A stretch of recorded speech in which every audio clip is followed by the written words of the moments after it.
So hello everyone, মই প্ৰসিদ্ধ আৰু সকলোকে স্বাগতম জনাইছো ইউনিভাৰ্সিটি গাইড ইউটিউব চেনেললৈ।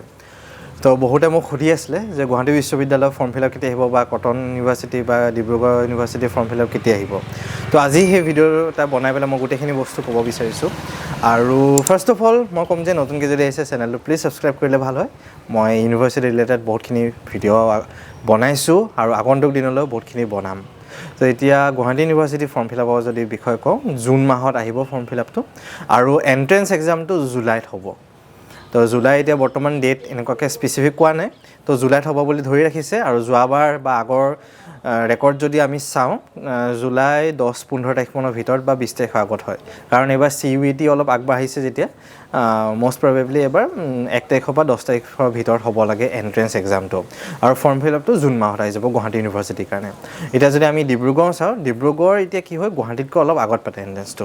তো গুৱাহাটী ইউনিভাৰ্চিটিতকৈ এসপ্তাহ 10 দিনৰ আগত পাতে। তো এতিয়া ডিব্ৰুগড় ইউনিভাৰ্চিটি চালে জুনৰ লাষ্টলৈ আমাৰ পৰীক্ষাটো হ'ব লাগে এন্ট্ৰেন্স এক্সামটো, বা জুলাই একদম ষ্টাৰ্টিঙত হ'ব লাগে এন্ট্ৰেন্স এক্সামটো।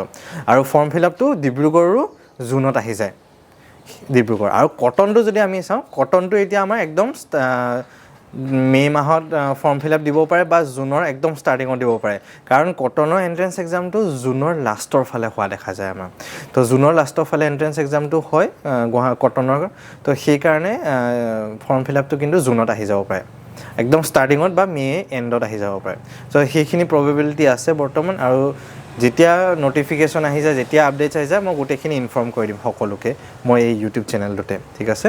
আৰু মই এতিয়া ট্ৰাই কৰি আছোঁ যে যিমানখিনি পাৰোঁ প্ৰত্যেকটো ডিপাৰ্টমেণ্টৰ ষ্টুডেণ্টৰ লগত কথা পাতি যে কেনেকৈ পঢ়িব লাগে, কেনেকৈ কি কৰিব লাগে, কাৰণ এতিয়া সময় 4 মাহ আছে।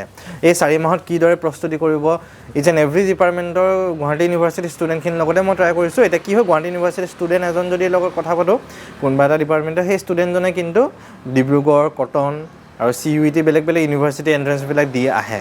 তো সেইকাৰণে তেনেকুৱাকৈ মই ট্ৰাই কৰি আছোঁ যে ষ্টুডেণ্টকেইজনৰ লগত কথা পাতিব, যাতে সকলো ইউনিভাৰ্চিটি আইডিয়াখিনি আমি পাওঁ। আৰু এতিয়া CUET আহিছে, এতিয়া আমি স্পেচিফিককৈ CUET ছিট পোৱা চেণ্ট্ৰেল ইউনিভাৰ্চিটি পঢ়া ষ্টুডেণ্টখিনিৰ লগতো মই চেষ্টা কৰিম ভিডিঅ' দিবলৈ সকলোকে।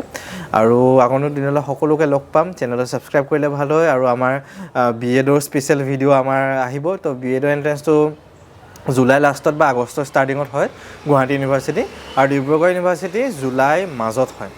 তো B.Edৰ আপডেটছো বহুতখিনি আহিব কোনোবা যদি B.Ed কৰিম বুলি ভাবে। আৰু আমাৰ স্পেচিয়েলাইজ এটা কোৰ্ছো আছে B.Edৰ গুৱাহাটী ইউনিভাৰ্চিটিৰ কাৰণে।